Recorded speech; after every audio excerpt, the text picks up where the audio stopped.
25% de fréquentation en plus à cause des épidémies de grippe et de dengue. Le service des urgences est engorgé depuis plusieurs semaines au centre hospitalier de Martinique. Le personnel est sous tension.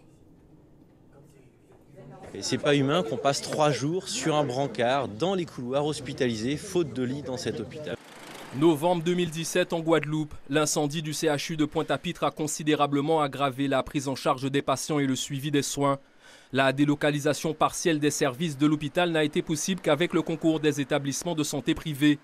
Le nouveau CHU, tant attendu, ne sortira de terre qu'à l'horizon 2022.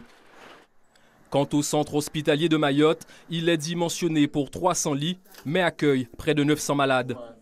En Outre-mer, les plans d'économie imposés au milieu hospitalier vont conduire, comme à La Réunion, à la suppression de 130 postes et de 130 lits.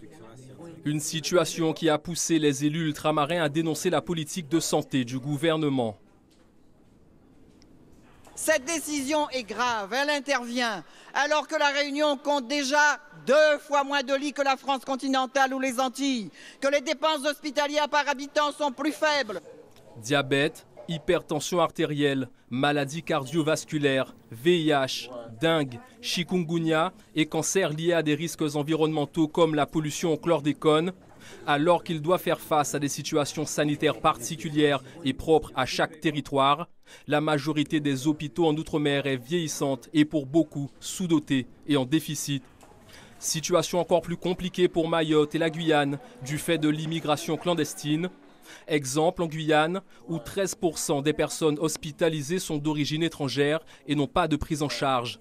Des difficultés reconnues par la ministre de la Santé.